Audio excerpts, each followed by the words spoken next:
Everyone, maths मंत्रा में आपका स्वागत है। आज हम standard 6 chapter number 2 lines and angles के कुछ क्वेश्चन करेंगे। लास्ट वीडियो में हमने एमसीक्यू के 3 क्वेश्चन कंप्लीट किए थे। आज हम फोर्थ से स्टार्ट करेंगे। फोर्थ से स्टार्ट करने से पहले मैं आपको एक प्रोटेक्टर दिखा देती हूँ। ये होता है प्रोटेक्टर, जो आपने देखा होगा कंपास बॉक्स के अंदर आता है ज्योमेट्री में। इसको बोलते हैं प्रोटेक्टर, डी भी बोल देते हैं नॉर्मल लैंग्वेज में। इसको बोलते हैं प्रोटेक्टर। इसमें हम एंगल्स देखते हैं। ये जो इनर साइड है, इनर साइड जो एंगल है वो आपके लेफ़्ट साइड जब आप बनाएंगे तो आपको इनर वाले देखने हैं। जब आप राइट साइड बनाते हैं तो आपको आउटर वाली लाइन देखनी होती है, ठीक है ना। तो ये आपका 90 डिग्री है। 90 से जितने भी छोटे हैं, देखो इनर में 80, 70, 60, 50, 40, 30, 20, 10, 0, ये सब क्या है? एक्यूट एंगल है। क्या है ये सब? Acute angle. 90 से इधर देखेंगे 100, 110, 120, 130, 140, 150, 160, 170, ये आपके ऑब्ट्यूस एंगल है। 180 डिग्री आपका स्ट्रेट एंगल कहलाता है। इनके बीच में लाइन से देख रहे होंगे 5 की थोड़ी सी उससे बड़ी है, तो वो जैसे 60 है तो 65। और इनके बीच में 10 लाइन्स होती है, तो जो एक एक लाइन्स जो लाइन है वो एंगल को रिप्रेजेंट करती है। तो होपफुली आपको क्लियर हुआ होगा कि 90 से जो लेस है उनको एक्यूट एंगल बोलते हैं, 90 से जो ग्रेटर होते हैं उसको ऑब्ट्यूस एंगल बोलते हैं, 180 को स्ट्रेट एंगल बोलते हैं, और इसके नीचे जो बनेगा वो रिफ्लेक्स एंगल कहलाएगा। और ये पूरा कंप्लीट जो सर्कल बनता है वो आपका कंप्लीट एंगल मीन्स 360 डिग्री कहलाता है। क्लियर हुआ? अब देखेंगे क्वेश्चन। क्वेश्चन है हमारा, in the figure given below if point A is shifted to the point B, A को बी पर शिफ्ट कर दिया। If a point A is shifted to point B along the ray P X, P X ये ray है, यहाँ से आता है पी एक्स जो है एक रे है, such that P A P B ये लाइन जो है किसके इक्वल है? 2 PA के, ये 2 PA के। देन द मेजर एंगल क्या मेजर करना है? BPY, ये आपको बताना है कितने डिग्री बनेगा। तो greater than 45 degree, equal to 45, less than 45 या 90 डिग्री। तो ये देखने से पता चल रहा है हमारा जो क्वेश्चन है कि ये इक्वल टू 45 डिग्री है। क्या है ये? 45 डिग्री का एंगल बना हुआ है यहाँ पर। तो ऑप्शन नंबर बी, क्योंकि यहाँ मेंशन भी किया हुआ है इसने। आपकी लाइन ए, इसने क्या किया? कंफ्यूज किया आपको कि ए को बी पे शिफ्ट कर दिया, पर है तो उसी लाइन उसी रे पर, उससे कोई फ़र्क नहीं पड़ेगा। जो एंगल है वो उतना ही रहने वाला है। तो ये हो गया हमारा 55 डिग्री। नेक्स्ट क्वेश्चन है, if the sum of 2 angles is equal to an obtuse angle, sum means plus, 2 angles का सम किसके इक्वल होना चाहिए? ऑब्ट्यूस एंगल के। Then which of the following is not possible, क्या ये पॉसिबल नहीं है? इनमें से कौन सा पॉसिबल नहीं है? 1 obtuse angle and 1 acute angle, 1 right angle and 1 acute angle, 2 acute angle और 2 राइट एंगल। तो क्या पॉसिबल नहीं है, आपको ये बताना है इसके अंदर। देखिए, sum of 2 angles is equal to obtuse angle. Obtuse angle means 180 से लेस होना चाहिए। तो जब 2 राइट एंगल मिलेंगे 90 + 90, तो ये हमारे पास 180 हो जाएगा। तो जब क्या बन जाएगा? Straight angle. इसका मतलब ये पॉसिबल नहीं है। ऑप्शन नंबर डी, ठीक है। नेक्स्ट क्वेश्चन देखेंगे, विच of the following angle will form a straight angle. Straight angle means 180 degree बनना चाहिए। इन दोनों को प्लस करते हैं 180, इनको प्लस किया तो 90, इन दोनों को प्लस किया तो 105, इनको प्लस किया तो 130। तो हमारा स्ट्रेट एंगल कब बनेगा? जब 180 डिग्री होगा। तो ऑप्शन नंबर ए। क्लियर हुआ? नेक्स्ट है, which is the name of an angle in the given figure. जो ये फिगर गिवन है आपके पास, इस एंगल का नाम बताएंगे, ये वाले एंगल का, कि ये कैसा है? Right angle, acute angle, reflex या ऑब्ट्यूस। तो आपको बताया था मैंने कि जो यहाँ पर बनता है ये आपका कैसा बनता है? एक्यूट एंगल, ठीक है। और जब इसके बैक में बन रहा है मीन्स ये कैसा हो गया? Reflex angle. ये ऑब्ट्यूस एंगल भी बना सकते हैं, पर उसके जो बैक में बनेगा वो कैसा बनेगा? Reflex angle. देखो ये कंप्लीट एंगल बन गया है, तो ये आपका क्या हुआ? रिफ्लेक्स एंगल, ठीक है। नेक्स्ट क्वेश्चन है, रिफ्लेक्स एंगल के कैसा होता है? 180 से ग्रेटर।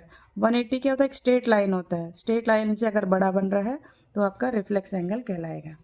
इस तरीके से भी आप देख सकते हैं। नेक्स्ट क्वेश्चन है question number 4, state whether the following statement are true और फॉल्स। आपको ट्रू फॉल्स बताने हैं। Two angles can have exactly 5 points in common. Two angles can have exactly 5 points in common. Common तो हो ही नहीं सकते, तो ये कैसा हो गया, false. Reflex angle are greater than straight angle. Straight angle मैंने बोला ना, स्ट्रेट एंगल से बड़ा होना चाहिए, ग्रेटर होना चाहिए रिफ्लेक्स एंगल, तो ये statement true. If two adjacent angle, adjacent means joint होने, जैसे अपनी आर्म्स ज्वाइंट होती है ना, अपनी बाजू जो ज्वाइंट होती है वैसे ही शोल्डर से। तो if two adjacent angle are equal then each angle is 90 degree. Adjacent angle किसके इक्वल होना चाहिए, टू एडजेंट एंगल 90 डिग्री के, तो ये स्टेटमेंट कैसा हो गया, फॉल्स, क्योंकि वो तो हम कम ज़्यादा कर सकते हैं ना,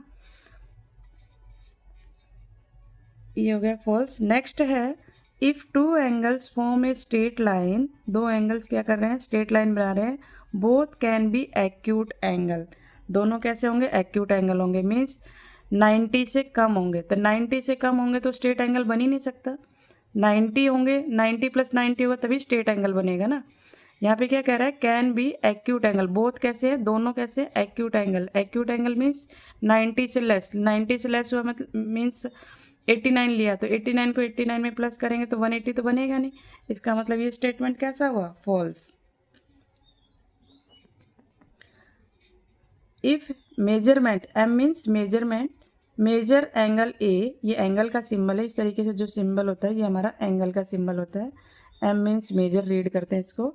73 degree, measure angle B 37 degree, then angle A, ये कैसा है, ग्रेटर, बड़ा है एंगल बी से, तो एंगल ए बड़ा है, 73 है, ये 37 है।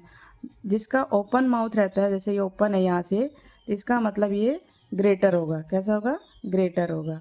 जिस साइड खुला रहता है, ओपन रहता है, तो ए एंगल बड़ा होना चाहिए, तो ए एंगल हमारा बड़ा है क्योंकि 73 है, तो ये स्टेटमेंट कैसा हुआ, ट्रू। क्लियर। नेक्स्ट क्वेश्चन देखेंगे। नेक्स्ट है match the following, column A column B, straight angle, right angle, acute angle, obtuse angle and reflex angle, less than 1/4 of a revolution, more than half a revolution, half of a revolution, 1/4 of a revolution, between 1/4 and half of revolution. अब straight angle जो होता है वो कितने degree का होता है, 180 degree, या फिर half of revolution means revolution होता है 180 डिग्री और उसका हाफ, सॉरी रेवोल्यूशन होता है 360 डिग्री, और 360 का हाफ कितना होता है, 180।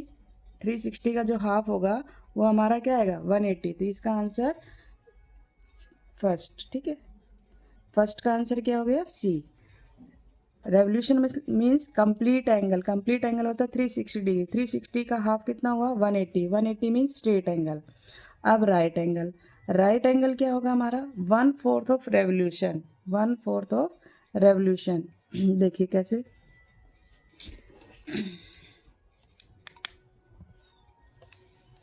आपको समझा देती हूँ किस तरीके से करना है। देखिए ये हमारे पास एक सर्कल है, कंप्लीट एंगल है, ठीक है, फिर से बना लेते हैं इसको, ये सर्कल है, ठीक। अब ये जो है हमारे पास ये स्ट्रेट एंगल हो गया, कंप्लीट एंगल 360 का स्ट्रेट हुआ तो 180 डिग्री, ये हमारा कितना हुआ 90 डिग्री, और ये भी हमारा कितना हुआ, ये पूरा 180 डिग्री बन जाएगा। तो ये जो है ये पार्ट, ये 1/4 पार्ट है, पर यहाँ से यहाँ तक जो एंगल है ये कितने डिग्री हुआ, 90 डिग्री हुआ। 1/4 means 90 degree, half means 1/4 means 90 degree, और हाफ मीन्स 180 डिग्री, ठीक है, हाफ मीन्स 180 डिग्री, और 3/4, 3/4 वो कितना हो जाएगा, 270 डिग्री, 270 डिग्री। क्लियर हुआ।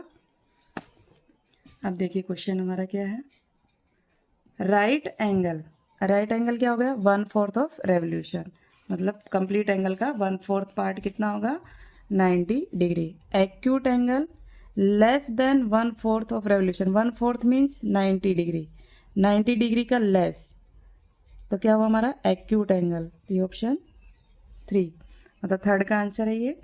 फिर है हमारा ऑब्ट्यूस एंगल क्या होगा, मोर than half of revolution, half of revolution नहीं हो सकता, हाफ रेवोल्यूशन का मतलब क्या होता है मैंने 180 डिग्री, तो 180 से ज़्यादा क्या होता है, रिफ्लेक्स एंगल, तो 180 से ज़्यादा क्या हुआ, रिफ्लेक्स एंगल, ये फिफ्थ का आंसर हो गया। अब ऑब्ट्यूस एंगल क्या होगा हमारे पास कि 90 से बड़ा 180 से छोटा, हाफ मीन्स 180 और 1/4 मीन्स 90, 90 और 180 के बीच में जो आएंगे वो हमारे क्या कहलाते हैं, ऑब्ट्यूस एंगल। क्लियर हो गया। नेक्स्ट क्वेश्चन है स्टडी बेस्ड क्वेश्चन है, study an assertion and reason statement given below, choose the correct alternative. अब आपको यहाँ से चूज करना है। फर्स्ट क्वेश्चन है हमारे पास, assertion to construct an angle 45 degree, we first draw a right angle, then bisect it using a ruler and pair of compass. Compass means scale, compass का मतलब होता है आपका ये रूलर, स्केल जो होता है ये, ठीक है ना, इसको बोलते हैं हम कंपास।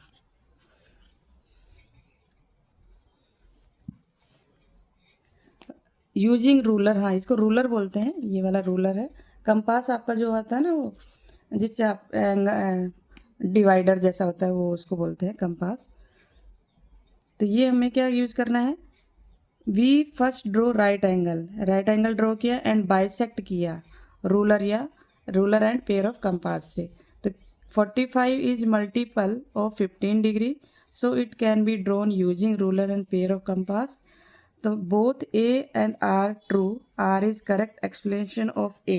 तो इसमें क्या आंसर होगा, both A R true but R is not correct explanation, R जो है रीजन जो है वो करेक्ट एक्सप्लेनेशन नहीं है। तो ये क्या होगा, 45 इज मल्टीपल ऑफ 15 थोड़ी ना, हमारा क्या होना चाहिए था, 90 को बाइसेक्ट किया तो 45 बनना था।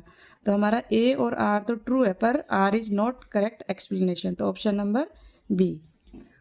ठीक है, नेक्स्ट क्वेश्चन है, सेकेंड क्वेश्चन देखेंगे। assertion if angle A and B form a straight line pair of angle, A is 40 degree then B is 150। देखो 40 और 150 को अगर प्लस करते हैं तो 190 हो रहा है। तो the sum of straight line pair of angle is 180 degree. तो हमेशा होता ही है कि अगर दो एंगल्स का सम करें, पेयर मीन्स टू एंगल्स का सम करें तो 180 डिग्री होना चाहिए। तो both A R true, R is the correct explanation of A. अब नेक्स्ट है इसमें, both A R is true but R is not correct explanation of A. A is true but R is false. A is false, A तो हमारा false है क्योंकि 190 degree बन रहा है, पर R is true, R क्या है, सही है, तो इसमें ये आंसर होगा। नेक्स्ट है लास्ट क्वेश्चन, इस क्वेश्चन नंबर 6 का, क्वेश्चन नंबर 6 का लास्ट है ये, assertion if the angle formed by meeting of two rays goes beyond a right angle is obtuse। Two rays क्या मीट करती हैं तो right angle, it is obtuse, and obtuse angle has measurement greater than 90 and but less than 180। ये सही है statement. अब इसमें आपको देखना है कि both A R true, R is correct explanation of A, तो ये सही है हमारा आंसर ऑप्शन ए। ठीक है, इस तरीके से हमने क्वेश्चन नंबर 6 कंप्लीट कर लिया। नेक्स्ट क्वेश्चन हम नेक्स्ट वीडियो में देखेंगे। अगर आपको वीडियो अच्छी लगी हो तो लाइक शेयर एंड सब्सक्राइब करना ना भूलें। Thank you.